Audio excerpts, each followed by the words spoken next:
ஆண்டவராகிய இயேசுவின் நாமத்தினாலே மீண்டுமாக இன்னொரு அதிகாலை வேளையிலே தேவ சமூகத்தை தேடி வந்திருக்கக்கூடிய உங்களை ஒவ்வொருவரையும் இயேசுவின் நாமத்தினாலே வாழ்த்து வரவேற்கிறேன். தேவன் தாமே இந்த காலை வேளையிலே நம்மளுடைய விண்ணப்பங்களை, நம்முடைய தியானங்களை அவருடைய சமூகத்திலே தூபவர்க்கமாய் ஏற்றுக்கொள்வாராக. இந்த காலை வேளையிலே தேவ சமூகத்தை நோக்கி பார்த்த பொழுது ஆண்டவர் நீதிமொழிகள் 8ஆம் அதிகாரத்திற்கு என்னுடைய கவனத்தை திருப்பினார். நம்ம எல்லாருக்கும் தெரிந்த ஒரு வார்த்தை, நீதிமொழிகள் 8ஆம் அதிகாரம் 17வது வசனம். என்னை சிநேகிக்கிறவர்களை நான் சிநேகிக்கிறேன், அதிகாலையில் என்னை தேடுகிறவர்கள் என்னை கண்டடைவார்கள். எல்லாருக்கும் நமக்கு மனப்பாடமாக தெரிந்த ஒரு வார்த்தை இது. என்னை சிநேகிக்கிறவர்களை நான் சிநேகிக்கிறேன். இந்த பூமியிலே ஆண்டவர் ஒரு விதமான கூட்டத்தின் மனிதர்களை தேடுகிறார் என்றால் அந்த கூட்டத்தின் மக்கள் அவரை நேசிக்கக்கூடிய ஒரு கூட்டத்தின் மக்களாக இருக்க வேண்டும் என்று அவர் விரும்புகிறார். இந்த வசனத்துல மீண்டும் மீண்டுமாக வரக்கூடிய ஒரு வார்த்தை என்னை, தேவனை. 3 முறை அந்த வார்த்தை இந்த வாசகத்திலே வருகிறது. ஒரு மனிதனுடைய வாழ்க்கையிலே அநேக காரியங்களை ஒவ்வொரு நாள் காலையில் எழும்பும் பொழுது அநேக காரியங்களை நாம் அந்த நாளிலே தேடுவதற்கு நம்ம ஒப்பு கொடுக்கிறோம். ஆனால் ஆண்டவருடைய பெரிதான எதிர்பார்ப்பு ஒவ்வொரு மனிதனும் தன்னை சிருஷ்டித்து தன்னை உருவாக்கி கொண்டிருக்கக்கூடிய, தன்னை வழிநடத்தி கொண்டிருக்கக்கூடிய தெய்வத்தை அவன் நோக்கி பார்க்க வேண்டும் என்பதைத்தான் அவர் விரும்புகிறார். இந்த அதிகாலையிலே ஆண்டவரை தேடி நாம் வந்திருக்கிறோம். ஆனால் நம்மளுடைய அனுதின ஜீவியத்திலே ஒவ்வொரு நாளும் அதிகாலையிலே தேவனை தேடக்கூடிய ஒரு ஆர்வம் நமக்கு இருக்கிறதா என்கிற ஒரு கேள்வியோடு இந்த காலை வேளையிலே உங்கள் மனதை ஆண்டவர் ஈர்க்க விரும்புகிறார். இந்த வசனம் தெரியாதவங்களே நம்ம இருக்க மாட்டோம். அதிகாலையில் என்னை தேடுகிறவன் என்னை கண்டடைவான் அப்படிங்கிற வசனம் கிறிஸ்தவ சமுதாயத்திலே வளர்ந்தவர்களுக்கு எல்லாருக்குமே தெரியும். மேபி இப்ப இந்த வார்த்தையை கேட்டுக்கொண்டிருக்கிற எல்லாருக்குமே நமக்கு தெரியும். ஆனால் எந்த அளவிற்கு ஆசையாக ஒவ்வொரு அதிகாலையும் தேவனை நோக்கி தேடிக்கொண்டிருக்கிறோம், அதுதான் ரொம்ப மிக ஒரு முக்கியமான ஒரு காரியம். கடந்த 2 வாரமாக என்னால் வர முடியவில்லை. வெளிநாடுகளில் இருந்தபடினாலே இன்னைக்கு காலையில ஒரு 3:45 எழும்பி நான் ஜெபித்து கொண்டே இருந்தேன். உண்மையிலே சொல்ல மறந்துட்டேன். நான் ஜெபித்து கொண்டே இருந்தேன். திடீர்னு என் மனைவி தான் மணி பார்த்து, மணி 5:35 ஆச்சு, இன்னும் எடுக்காம இருக்கிறீங்களே அப்படின்னு சொன்னான். எதற்காக நான் இதை சொல்லுகிறேன் என்றால், ஆண்டவரை நாம் ஆசையோடு, ஆர்வத்தோடு, நெருக்கத்தோடு தேடும் பொழுது நம்ம எல்லாத்தையுமே மறந்துருவோங்க. அதுதாங்க உண்மையாவே நம்ம ஒருத்தரை சிநேகிக்கிறோம் அப்படிங்கிறதுக்கு ஒரு பெரிய அடையாளம் அதுதான். அப்படித்தானே? இந்த லவ் பண்ணினவங்களுக்கு, லவ் பண்ணி கொண்டிருக்கிறவங்களுக்குலாம் இந்த அனுபவம் அதிகமா இருக்கும். ஒருத்தரை நம்ம ரொம்ப விரும்பி அவங்கள நம்ம நேசிக்கிறோம் அப்படின்னா நம்ம எல்லாத்தையுமே மறந்துருவோம். அந்த அளவிற்கு தேவனை நாம் ஆழமாக தேடுவதற்கு ஒவ்வொரு நாளும் நம்மை ஒப்பு கொடுக்கிறோமா? இந்த கன்சிஸ்டன்சி இன்னைக்கு இன்னைக்கு ஆண்டவர் நம்மோடு பேசி நம்மிடத்தில் எதிர்பார்க்கக்கூடிய ஒரு காரியம் என்னன்னா, ஒரு கன்சிஸ்டன்ட் பிரேயர் லைஃப். அதை வைத்துதான் இந்த காலை வேளையிலே தேவன் உங்களோடு பேச வேண்டும் என்று என்னை தூண்டுகிறார். Is my prayer life consistent? No matter what happens. நான் எங்க இருக்கிறேன், எந்த சூழ்நிலை இருக்கிறேன், வீட்டில் இருக்கேனா, வெளியே இருக்கிறேனா, நான் பிரயாணத்தில் இருக்கிறேனா, நான் ஒரு பலவீனத்தில் இருக்கிறேனா, ஒரு டிசப்பாயின்மெண்ட்ல இருக்கிறேனா, டிஸ்கரேஜ்மெண்ட்ல இருக்கிறேனா, what ever state I am in, am I still able to gather strength and pray despite my situation? எந்த சூழ்நிலையில் இருந்தாலும் தேவனுடைய பலத்தை பெற்றுக்கொண்டு தேவனோடு தொடர்ந்து ஒவ்வொரு நாளும் எல்லா காரியங்களையும் தூக்கி தூர போட்டுட்டு ஆண்டவரை நான் சிநேகிப்பதனால இந்த நாளிலே நான் ஆண்டவரை சந்திக்க வேண்டும் என்கிற அந்த ஒரு ஆர்வம், அந்த ஒரு வேகம் எனக்கு இருக்கிறதா? அதைத்தான் ஆண்டவர் நம்மளிடத்திலே எதிர்பார்க்கிறார். ஆபிரகாமினுடைய வாழ்க்கையை குறித்து நன்கு அறிந்திருக்கிறோம். இந்த கதையை நம்ம எல்லாரும் பல முறை நம்ம கேட்டிருக்கிறோம். 22வது வசனத்தை அதிகாரத்தை உங்களுடைய மனதிலே கொண்டு வர விரும்புகிறேன். முதலாவது வசனம், இந்த காரியங்கள் நடந்த பின்பு தேவன் ஆபிரகாமை சோதித்தார். அப்ப ஒரு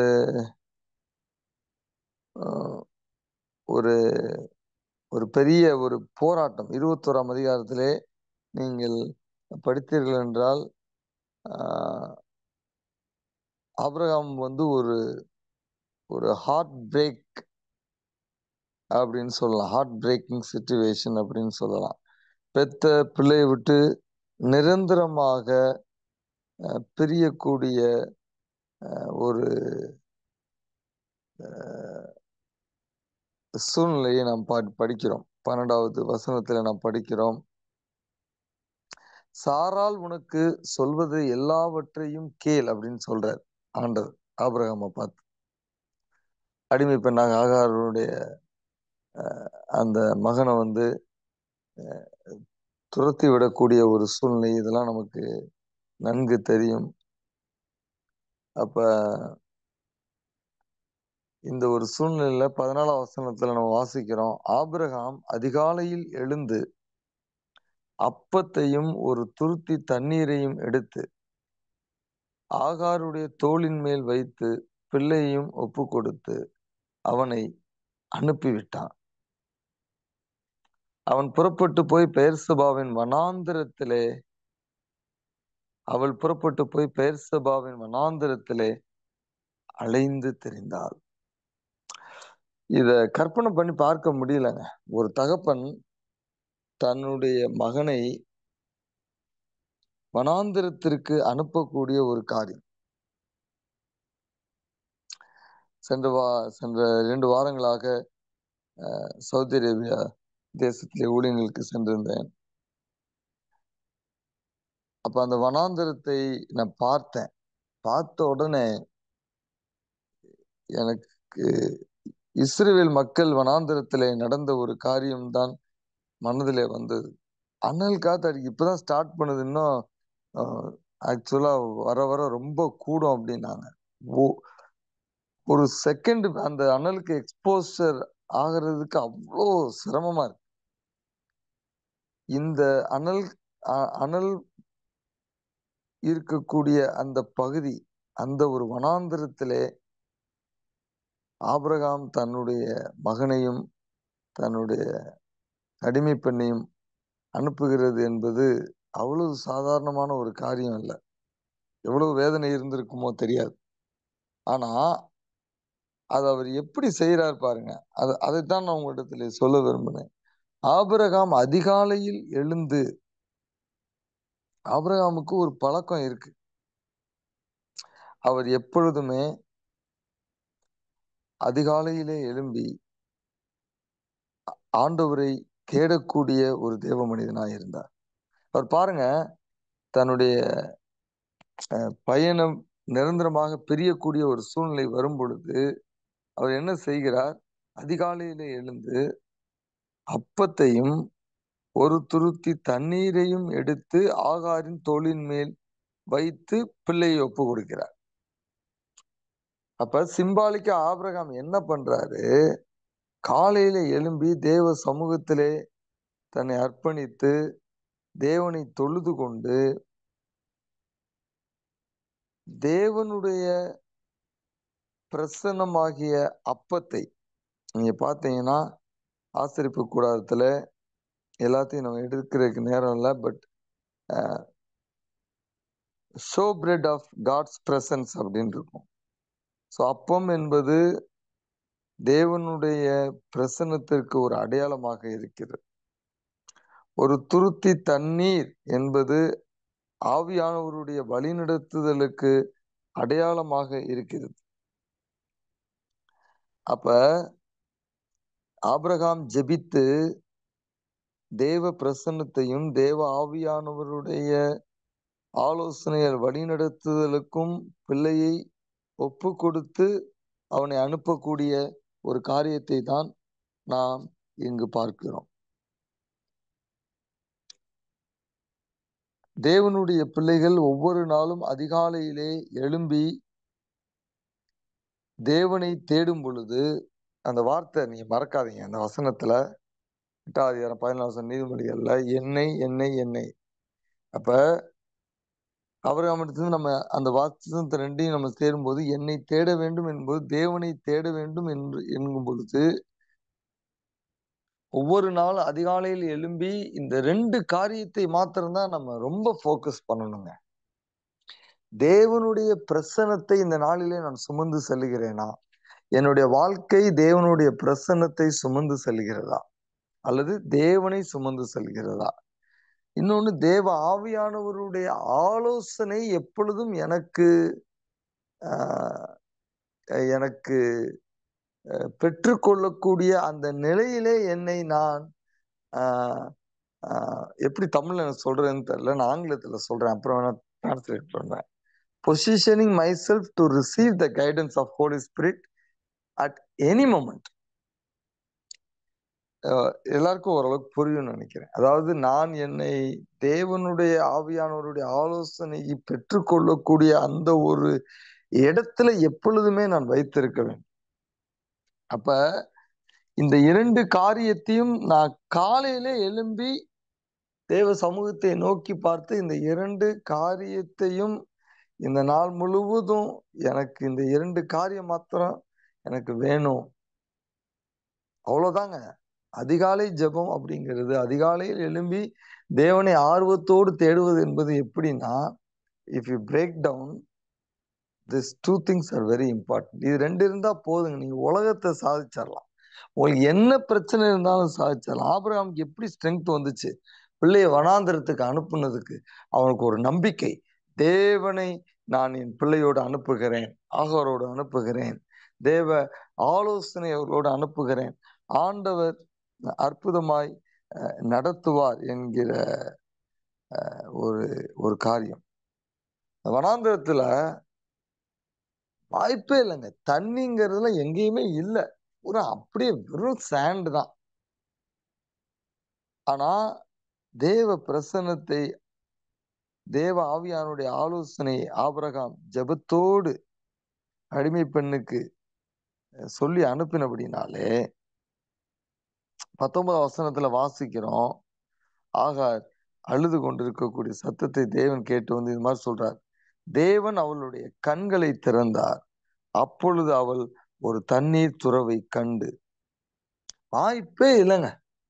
ஒரு ஒரு டெசர்ட்ல ஒரு தண்ணீர் துறவு அப்படிங்கிறது நடக்காத ஒரு காரியம். ஆனா ஆபிரகாமுடைய ஜெபத்தை ஆண்டவர் கேட்கிறார். ஆபிரகாமுடைய ஜெபத்தை அந்த அதிகாலையிலே எழும்பி ஆபிரகாம் ஜெபித்து தேவ ஆவியானவர் சரியான ஆலோசனையை வனாந்திரத்திலே ஆகாருக்கு பிள்ளைக்கு கொடுக்க வேண்டும் என்ற ஆபிரகாமுடைய நீதிமானுடைய ஜெபம் ஆவிக்குரிய கண்களை, ஆகாருடைய கண்களை அந்த சூப்பர் நேச்சுரலுக்கு திறக்கிறார். ஆவியானவருடைய ஆலோசனை ஆகாருக்குள்ளே செல்கிறது. அவருடைய சத்தத்தை கேட்கிறார். அங்கு தண்ணீரை அவள் எடுக்க முடிகிறது. வசனம் என்ன சொல்லுது? ஆபிரகாமுடைய ஜெபம் எப்படி கேட்கப்படுகிறது? கண்களை முதலாவது திறக்கிறார். நீங்க 17 வசனத்திலிருந்தே படிச்சு பார்த்தீங்கன்னா, தேவன் பிள்ளையின் சத்தத்தை கேட்டார். பிள்ளைக்காக அவர் ஜெபித்த ஜெபத்தை ஆண்டவர் கேட்டார். ஆவியானவருடைய ஆலோசனைக்காக அந்த ஆலோசனையை ஆகார் அறிந்து கொள்ள வேண்டும் என்பதற்காக அவருடைய கண்களை திறக்கிறார். 20 வசனத்துல வாசிக்கிறோம், தேவன் பிள்ளையோடு இருந்தார். அப்ப அதுக்குதான் அவர் ஜெபம் பண்ணார். அதுதான் அடையாளமாக அந்த அப்பத்தை எடுத்து அவர் கொடுத்து அனுப்பினார். தேவ பிரசனம், தேவனோடு சஞ்சரிக்கக்கூடிய ஒரு அனுபவம் அந்த பிள்ளைக்கு இருந்தது. இப்ப வாழ்க்கையில் என்ன கடினமான சூழ்நிலை வந்தாலும் நான் அதிகாலையிலே எழும்பி தேவ சமூகத்தை தேவனுக்காகவும் தேவனுடைய பிரசன்னத்திற்காகவும் தேவனுடைய வழிநடத்துதலுக்காகவும் நான் தேட மிகவும் வாஞ்சையுள்ளவனாய் அல்லது விருப்பமுள்ளவனாய் நான் இருக்க வேண்டும். இது 21வது அதிகாரம். 22வது அதிகாரத்தை நான் ஆரம்பிச்சு கான்டெக்ஸ்டுக்காக தான் 21வது அதிகாரத்துக்கு போனேன். 22வது அதிகாரமும் நமக்கு எல்லாருக்கும் நன்கு தெரிந்த ஒரு அதிகாரம். இங்க உண்மையான சுதந்திர வீதம் வந்துவிட்டது. ஈசாக்கு பிறந்துட்டாரு. இப்ப ஈசாக்கு பலி செலுத்தணும் அப்படின்னு ஆண்டவர் வந்து ஆபிரகாம் இடத்துல ஒரு ஒரு விருப்பத்தை தெரிவிக்கிறார். ஸோ திரும்பி இன்னொரு ஹார்ட் பிரேக் சிச்சுவேஷன். 99 வருடம் காத்திருந்து 100வது வருடம் ஒரு குழந்தையை பெற்று அந்த குழந்தையை எனக்கு பலியாக நீர் கொடுக்க வேண்டும் என்கிற ஒரு மிகவும் ஒரு ரொம்ப எமோஷனல் மொமெண்ட். அப்ப ஆபிரகாம் என்ன பண்றார்? 3வது வசனத்திலே 22ஆம் அதிகாரத்திலே 3வது வசனத்திலே ஆபிரகாம் அதிகாலையில் எழுந்து தன் கழுதையின் மேல் சேணம் கட்டி தன் வேலைக்காய் 2 பேரை எல்லாம் நமக்கு தெரிந்தது குறித்த இடத்திற்கு போனார். அப்ப தன்னுடைய ஒரே பேரான குமாரனை இழக்க கொடுக்க போகிறோம் என்கிற ஒரு ரொம்ப ஒரு டிஃபிகல்ட் சிச்சுவேஷன்லையும் கூட அவர் அதிகாலையில எழும்பி தேவனை தேடக்கூடிய ஒரு மனிதனாக தான் இருக்கிறார். அப்ப எந்த ஒரு மனிதன் தேவனுடைய பிரசன்னத்தை வாஞ்சிக்கிறானோ அவனுக்கு சூழ்நிலை அவனுக்கு ஒரு தடையாகவே இருக்க முடியாதுங்க. அதுதாங்க இந்த நாளிலே உங்க மத்தியிலே நான் வைக்கக்கூடிய ஒரு மிக முக்கியமான ஒரு காரியம். அதுதான், என்ன சூழ்நிலையாக இருந்தாலும்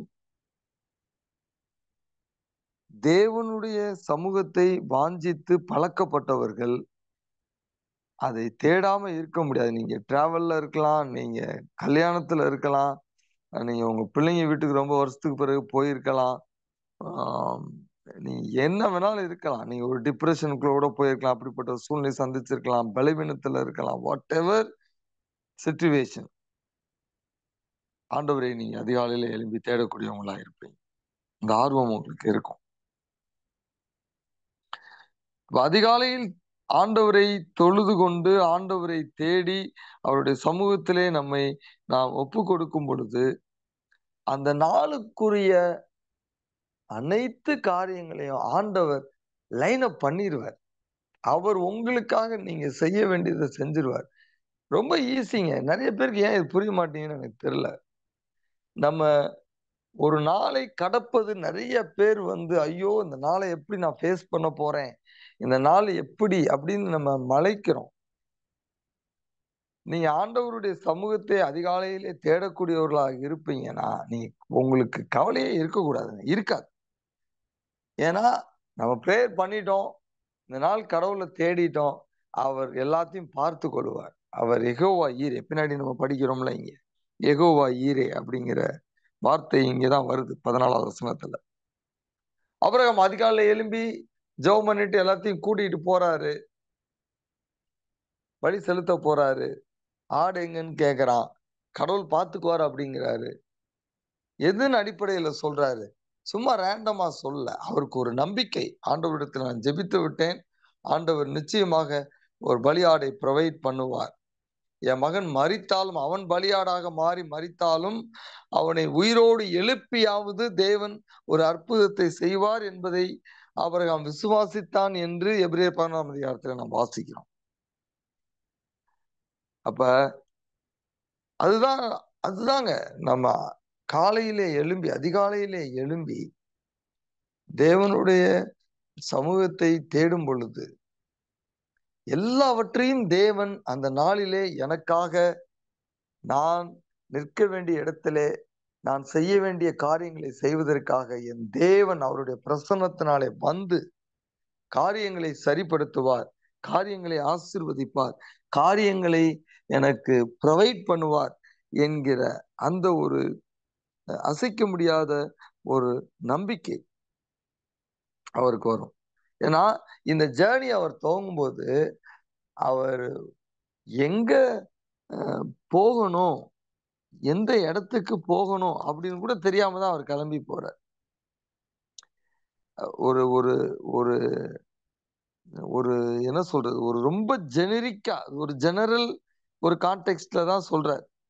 நீ மோரியா தேசத்துக்கு போய் நான் உனக்கு குறிக்கும் மலைகள் ஒன்றின் மேல் அவனை தகன பலியாக இடு.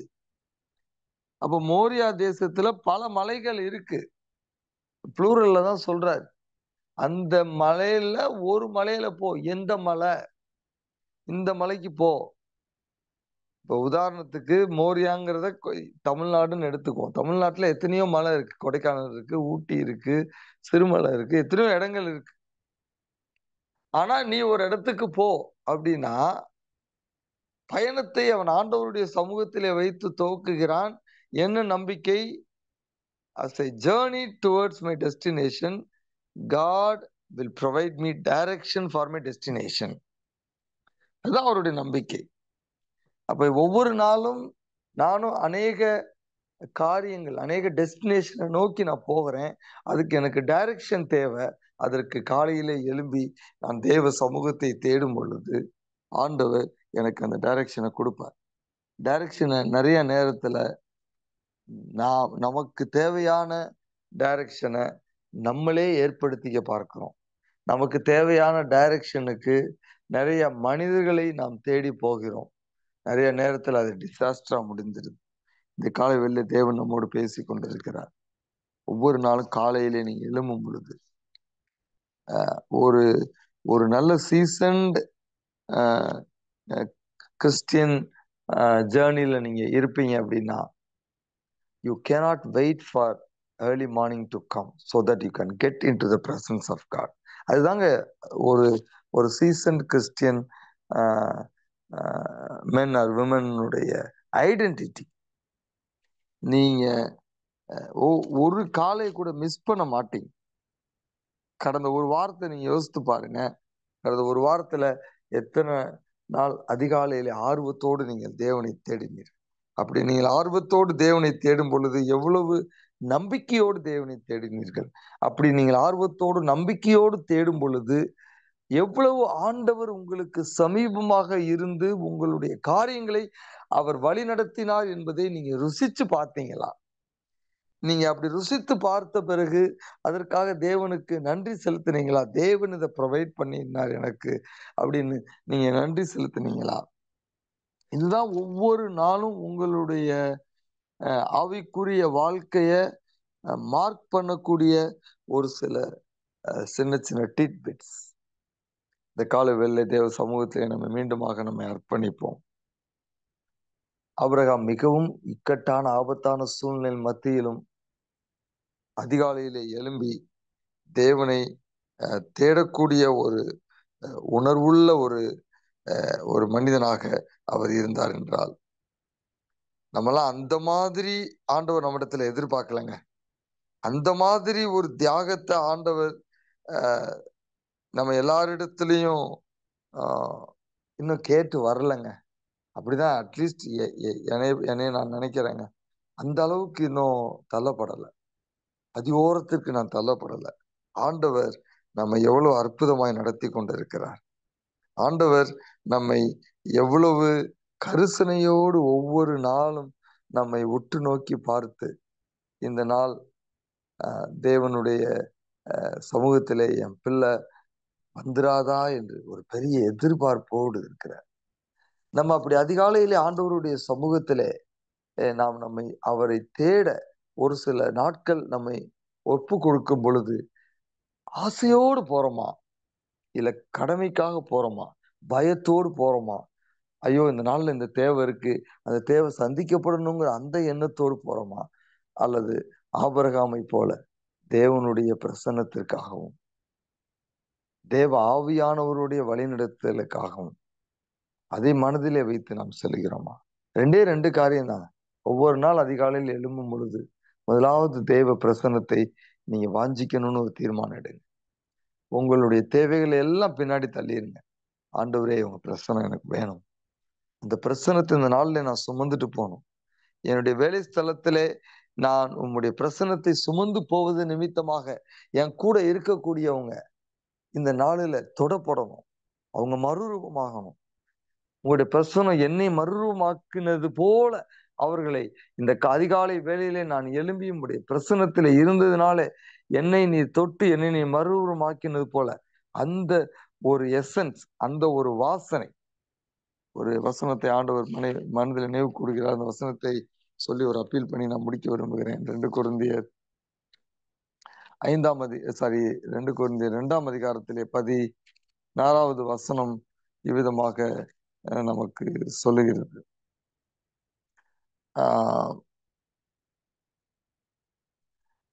கெட்டு போகிறவர்களுக்குள்ளே மரணத்திற்கு ஏதுவான மரண வாசனையாயும் ரட்சிக்கப்படுகிறவர்களுக்குள்ளே ஜீவனுக்கு ஏதுவான ஜீவ வாசனையாயும் இருக்கிறோம். அப்ப நம்ம ஒவ்வொரு நாளும் அந்த 15 வசனத்திலிருந்து நம்ம வாசித்து பார்க்கும்போது, ரட்சிக்கப்படுகிறவர்களுக்குள்ளேயும் கெட்டு போகிறவர்களுக்குள்ளேயும் நாங்கள் தேவனுக்கு கிறிஸ்துவின் நற்கந்தமா இருக்கிறோம். அப்ப we are all fragrance for Christ. அதுதான் நான் அந்த தேவ பிரசனம் என்று சொல்றேன். அந்த தேவ பிரசனத்தினுடைய அந்த நற்கந்தத்தை சுமக்கிறவர்களாக இருக்கிறோம்.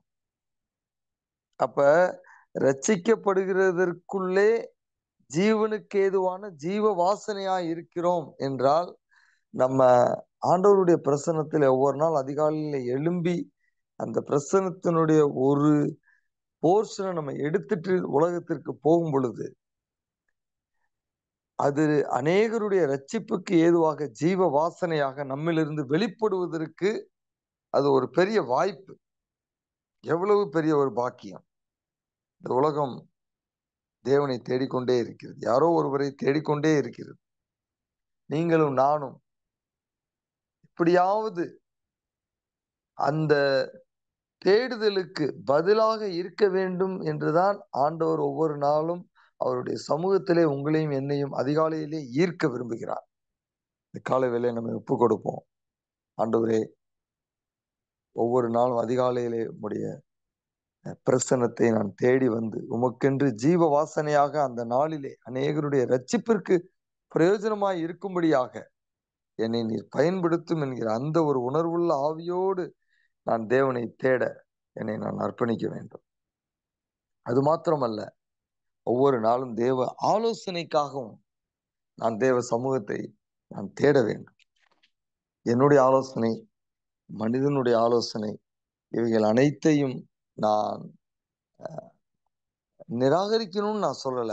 ஆனா அதை செகண்டரியா வைத்துட்டு முதலாவது தேவ ஆவியானவருடைய ஆலோசனைக்காக தேவ சமூகத்திலே ஒவ்வொரு நாள் அதிகாலையில் நான் காத்திருந்து அதற்கு பிறகு ஆண்டவர் நேரடியாகவும் உங்களுக்கு ஆலோசனை கொடுக்கலாம், மனிதர்கள் மூலமாகவும் அவர் செய்யலாம். ஆனா அதை ஆண்டவருடைய சமூகத்திலே வைத்து நாம் தொடங்கி பழகினோம் என்றால் அது நமக்கு மிகவும் பிரயோஜனமாக இருக்கும். ஆண்டவரே, என்னுடைய வாழ்க்கையை நீர் எப்படிதாக மாற்றும் ஆண்டவரே. உடைய பிரசன்னத்தை தேடக்கூடிய, உடைய பிரசன்னத்தை வாஞ்சிக்கக்கூடிய, உடைய பிரசன்னத்தை ஆசையாய் ஆர்வத்தோடு வாஞ்சிக்கக்கூடிய ஒரு மனிதனாய், ஒரு மனுஷியாய் நீ மாற்றும் என்று ஆண்டவரத்தில் ஒப்பு கொடுப்போம், தீர்மானம் எடுப்போம். உங்க ஆலோசனைக்காக நான் காத்திருக்கணும் அப்பா. என்னுடைய மாமிசத்தின் ஆலோசனைகள் என்னை அநேக நேரங்களிலே பிரச்சனைகளுக்குள்ளே தள்ளிவிட்டது அப்பா, இழப்புகளுக்குள்ளே தள்ளிவிட்டது. உம்முடைய ஆலோசனைக்காக ஒவ்வொரு நாள் அதிகாலையில் நான் காத்திருக்க வேண்டும் என்று சொல்லி உங்களை ஒப்பு கொடுப்பீங்களா? அன்புள்ள ஆண்டவரே, இந்த காலை வேளையில யார் யாரெல்லாம் தேவ சமூகத்தை ஆண்டவரே தேடி வந்து தங்களை உம்முடைய வார்த்தைகளுக்கு அர்ப்பணித்தார்களோ எல்லாரும் உடைய கருத்திலே கொடுத்து நான் ஜெபிக்கிறேன். இவர்கள் ஒவ்வொருவரையும் இந்த நாள் மாத்திரமல்ல, எஞ்சியுள்ள காலங்கள் முழுவதும் ஆண்டவரே அநேகருடைய ரட்சிப்பிற்கு ஏதுவாக ஜீவ வாசனையாக நீர் மாற்றுவீராக. ஒரு ஆபிரகாமை போல அதிகாலையிலே எழும்பி தேவ பிரசன்னத்தையும் தேவனுடைய வழிநடத்துதலையும் தேடக்கூடிய பிள்ளைகளாக இவர்கள் ஒவ்வொருவரையும் நீர் மாற்றுவீராக. அதற்கான கிருபைகளை இந்த காலை வேளையிலே இவர்கள் ஒவ்வொருவரும் பெற்றுக்கொள்வார்களாக என்று இயேசுவின் நாமத்தில் இவர்கள் எல்லாரையும் நான் ஆசீர்வதித்து ஜெபிக்கிறேன். இது இவர்களோடு நின்று விடாதபடிக்கு இது இவர்களுடைய சந்ததிகளுக்கு அவர்கள் கடத்த, அவருடைய பிள்ளைகள், அவருடைய கணவன், அவருடைய மனைவி, ஆண்டவரே அவர்களுடைய ஆண்டவரே விசுவாச குடும்பத்தினர் எல்லாருக்கும் அவர்கள் அதை கடத்தக்கூடியவர்களாக இருக்க தேவனே நீர் அனுக்கிரகம் பண்ண வேண்டும் என்று இடத்துல நாங்கள் ஜெபிக்கிறோம் அப்பா. ஆண்டவரே, இந்த காலை வேளை குறிப்பிட்ட தேவைகளோடு உடைய சமூகத்திலே யார் யாரெல்லாம் வந்திருக்கிறார்களோ எல்லாரையும் உடைய கரத்துல கொடுக்கிறோம்ப்பா. எல்லாருக்கும் ஆண்டவரே சமீபமாய் இருங்கப்பா. சரீர பலவீனத்தோடு இருக்கக்கூடிய பிள்ளைகள் இந்த காலை வேளையிலே மனபாரத்தோடு தேடிக்கொண்டிருக்கலாம்ப்பா. ஆண்டவர் அவருடைய சரீரத்தின் பலவீன பகுதிகளிலே உடைய காணி பாய்ந்த கரத்தை நீட்டுவீராக. அவர்கள் எந்த இடத்துல இருக்கிறார்களோ அந்த இடத்திலே, ஒருவேளை இவர்கள் இல்லாவிட்டாலும் இவர்கள் யாரோ ஒருவருக்காக பலவீனமா இருக்கிறவர்களுக்கு ஜெபிக்கிறார்கள் என்றால் ஆண்டவர் அந்த இடத்திலே உம்முடைய தழும்புள்ள கரங்களை நீட்டி அவர்களை தொட்டு சுகப்படுத்துவீராக என்று நான் ஜெபிக்கிறேன். ஆண்டவரே, மனதிலே பாரத்தை துக்கத்தை சுமந்து இந்த காலை வேளை யாராவது வந்திருப்பார்கள் என்றால் ஆண்டவரே, மிகவும் ஸ்ட்ரெஸ்ஃபுல்லாக இந்த நாள் எப்படி இருக்க போகிறதோ என்கிற பயத்தோடு ஒரு டிஸ்கரேஜ்மெண்டோடு யாராவது வந்திருப்பார்கள் என்றால் ஆண்டவரே, அவர்கள் மேலும் உடைய வல்லமை இறங்கட்டும். ஆண்டவரே, முறிந்த ஆவியை முறிக்கக்கூடிய வல்லமையை நீர் வைத்திருக்கிறீரே, உடைய வல்லமையினாலே ஆண்டவரே இந்த முறிவுள்ள ஆவியை முறித்தப்பா. உற்சாகமுள்ள ஆவியை, தேவன் என் பட்சத்தில் இருக்கிறார், நான் பயப்படேன் என்கிற அந்த ஒரு நிலைக்கு பிள்ளைகளை நீ திடப்படுத்த வேண்டும் என்று நாங்கள் ஜெபிக்கிறோம்ப்பா. அன்புள்ள ஆண்டவரே, வேலை ஸ்தலத்திலே பிரச்சனையோடு இருக்கிறது. இந்த நாளில் அந்த வேலையை எப்படி நான் முடிக்க போகிறேன், இந்த அதிகார கண்களை தயவுகள் கிடைக்க வேண்டுமே என்ற எண்ணத்தோடு யாராவது இந்த காலை வேலை இருப்பார் என்றால் ஆண்டவர் சூழ்நிலைகளை சாதகப்படுத்துங்க. அதிகார கண்களை தயவுகளை கிடைக்க பண்ணுங்க என்று ஜெபிக்கிறோம். குழந்தைகளுக்காக ஜெபிக்கக்கூடிய பெற்றோர்கள் இருக்கலாம். ஆண்டவரே, இயேசுவின் நாமத்தில் வாலிப பிள்ளைகளை கர்த்தாவை உடைய கருத்திலே கொடுத்து ஜெபிக்கிறோம். எந்தெந்த ஆண்டவரே தாய்மார்கள் தகப்பன்மார்கள் ஆண்டவரை நோக்கி இந்த காலை வேளை தங்களுடைய பிள்ளைகளுக்காக, அவருடைய குடும்பத்திற்காக, அவருடைய எதிர்காலத்திற்காக ஜெபிக்கிறார்களோ அனைத்தையும் கர்த்தர் ஆண்டவரே உம்முடைய சன்னிதானத்திலே தூபவர்க்கமாய் அந்த விண்ணப்பங்களை ஏற்றுக்கொண்டு அவருடைய பிள்ளைகளை ஆசீர்வதிங்க. குறிப்பாக ஆண்டவரை விட்டு தூரம் இருக்கக்கூடிய பிள்ளைகளுக்காக ஜெபிக்கக்கூடிய பெற்றோர்களுக்காக ஜெபிக்கிறேன். இந்த பிள்ளைகளை உம்மண்டை இழுத்து கொண்டு வருவீராக என்று நான் ஆசீர்வதித்து ஜெபிக்கிறேன் அப்பா. அன்புள்ள தேவனே, குறிப்பாக ஆண்டவரே அடுத்த கல்வி ஆண்டிலே பிள்ளைகளை ஆண்டவரை எங்கு சேர்க்க வேண்டும், சேர்ப்பதற்கு பண தேவைகள், ஆண்டவரே எப்படிப்பட்ட ஆண்டவரே எஜுகேஷனல் நீட்ஸ்க்காக, எஜுகேஷனல் டைரக்ஷன்ஸ்க்காக ஜெபிக்கக்கூடிய பெற்றோர்களுக்காக நான் ஜெபிக்கிறேன். அவர்கள் அனைத்து பேருடைய மன பாரத்தையும் கர்த்தர் ஆண்டவரே அறிந்திருக்கிறீர். ஆண்டவர் அப்பா, பாரத்தை எல்லாம் மேல் வைத்து விடுங்க. நான் நீதிமானை கைவிட மாட்டேன் அல்லது நீதிமான் அசைக்கப்படுவதில்லை என்ற வசனத்தின்படி பிள்ளைகள் அந்த பாரத்தை மேல் இந்த நாளிகளை இறக்கி வைத்துக் கொண்டிருக்கும் பொழுது அவர்களை நீர் கைவிடாமல் அவர்களை காத்து கொள்ளுங்க. தேவையான பைனான்சியல் அசிஸ்டன்ஸை தாங்க. எங்கு சேர்க்க வேண்டும், என்ன இடத்துல, இந்த காலேஜில், எந்த பிரான்ச்ல, எந்த குரூப்ல ஆண்டவரே குழப்பங்களை ஆண்டவரை சந்திக்கக்கூடிய பிள்ளைகளுக்கு குழப்பங்களிலிருந்து ஒரு விடுதலையை கொடுக்க வேண்டும் என்று ஜெபிக்கிறேன். அன்புள்ள தேவனே, உறவுகளிலே பிரச்சனைகளோடு இந்த காலை வேளை யார் யாரெல்லாம் உம்மை நோக்கி கூப்பிடுகிறார்களோ எல்லாருக்காக நான் ஜெபிக்கிறேன் அப்பா. அன்புள்ள ஆண்டவரே, குடும்பங்களிலே சூழ்நிலைகளிலே தேவ அன்பு ஊற்றப்படட்டும் ஆண்டவரே. பிரிந்த உறவுகள் சேரட்டும் ஆண்டவரே. சந்தோஷம் ஆண்டவரே, சமாதானம் குடும்பங்களிலே தலைக்கட்டும் என்று குடும்பங்களை நான் ஆசீர்வதித்து ஜெபிக்கிறேன். இன்னும் தனிப்பட்ட முறையிலே என்ன தேவைகளுக்காக, என்னென்ன விண்ணப்பங்களுக்காக இந்த காலை வேளை பிள்ளைகள் இடத்திலே வந்திருக்கிறார்களோ, நான் தனிப்பட்ட முறையிலே சொல்லி ஜெபிக்காவிட்டாலும் அந்த அனைத்து தேவைகளையும் இடத்திலே அவர்கள் சொல்லிக் கொண்டிருக்கும்போது அவரோடு இணைந்து நானும் ஜெபிக்கிறேன். இந்த தேவைகளை கர்த்தர் இந்த நாளை பதில் கொடுத்து அனுப்புவீராக. தொடர்ந்து உம்முடைய ஆளுகை இந்த நாள் முழுவதும் எங்கள் ஒவ்வொருவரோடும் இருந்து எங்களை நடத்தட்டும். உமக்கு நன்றி செலுத்துகிறோம். உம்முடைய பிரசன்னத்தினாலும் உம்முடைய ஆலோசனையினாலும் இந்த நாளை எங்களுக்கு நிரப்பினதற்காக இயேசுவின் நாமத்தில் உம்முடைய சந்தோஷம், உம்முடைய ஆரோக்கியம், உம்முடைய சமாதானம் பிள்ளைகள் ஒவ்வொருவரையும் ஆட்கொள்ளட்டும். இயேசுவின் நாமத்தில் கேட்கிறோம் பிதாவே, ஆமென். தேவன் உங்களோட ஆசீர்வதிப்பாராக. கடந்து போனவங்க கடந்து போகலாம். உங்களுடைய விண்ணப்பத்தை வைக்க வேண்டும் என்கிறவர்கள் உங்களுடைய விண்ணப்பத்தை நீங்கள் வைக்கும்படி கேட்டுக்கொள்கிறேன்.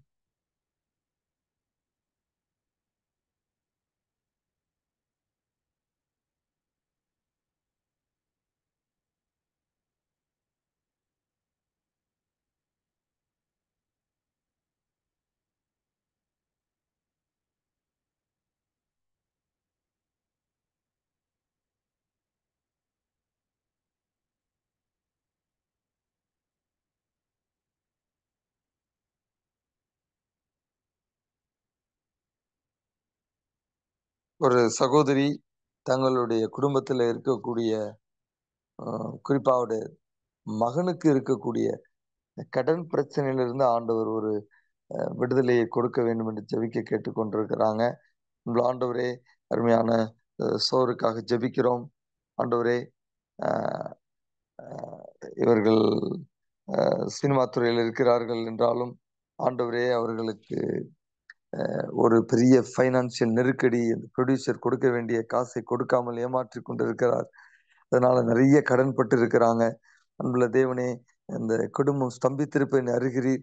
இயேசுவின் நாமத்தில் ஏற்ற வேளையிலே ஆண்டவரே அந்த ப்ரொடியூசர் கண்ணை தயவுகள் கிடைக்க பண்ணுங்க ஆண்டவரே. அந்த பணத்தை அவர்கள் பெற்றுக்கொள்ள கிருபை செய்யுங்க ஆண்டவரே.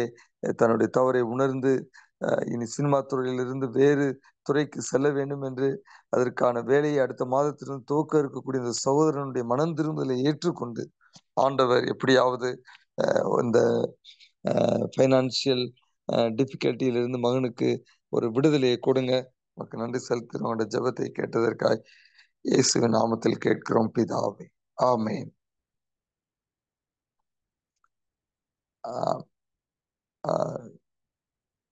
மூத்த அம்மா ஜீன் அவர்களுக்காக நாம் ஜெபிப்போம். அவர்களுக்கு சரீரத்தில் இருக்கக்கூடிய பலவீனத்திற்காக நாம் ஜெபிப்போம். அவர்களுக்கு ஆண்டவர் ஒரு அற்புதமான சுகத்தை கட்டளையிட வேண்டும். கேன்சர் கட்டிகள் முற்றிலுமாக மாற வேண்டும் என்று சொல்லி அவர்களுக்காக நாம் தேவனுடைய சமூகத்தை நோக்கி ஜெபிப்போம். ஆண்டவரே, அருமையான அம்மா ஜீன் அவர்களுக்கு அவருடைய சமூகத்திலே ஒப்பு கொடுத்து ஜெபிக்கிறோம். இயேசுவின் நாமத்தில் அவர்களுக்கு இருக்கக்கூடிய இந்த கேன்சர் கட்டிகளை முற்றிலும் மறைவதாக. ஏற்கனவே ஆண்டவர் ஒரு அற்புத சுகத்தை கொடுத்து தொடர்ந்து வரக்கூடிய நாட்களில் ஆண்டவரே மீண்டுமாக அது ரீசர்ஃபேஸ் ஆகி மீண்டுமாக அவர்களுக்கு பலவீனங்கள் வராதபடிக்கு ஆண்டவர் அந்த சிறு சிறு மீதமான இருக்கக்கூடிய கட்டிகளையும் கரைத்து ஒரு அற்புதமான சுகத்தை அவர்களுக்கு கட்டளையிடுவீராக. இதே மாதிரி எத்தனையோ பேர் சொல்ல எங்களுக்கு தெரியாத, பேர் அறியாத எத்தனையோ பேர் இந்த உலகத்துல கேன்சர்னால பாதிக்கப்பட்டிருக்கிறாங்கப்பா. எல்லாருக்காக நாங்கள் செபிக்கிறோம். எல்லாருக்கும் அந்த கேன்சர் கட்டிகளிலிருந்து ஒரு விடுதலையை தாங்க. ஆண்டவர் அற்புத சுகத்தை ஆண்டவரை சூப்பர் நேச்சுரலாக அவர்களுக்கு கொடுத்து அவர்களை உற்சாகப்படுத்தி ஜீவன்ல சாட்சியாக எழுப்புங்க. நமக்கு நன்றி செலுத்துகிறோம். என்ற ஜெபத்தை கேட்டதற்காக இயேசுவின் நாமத்தில் கேட்கிறோம் பிதாவே, ஆமென்.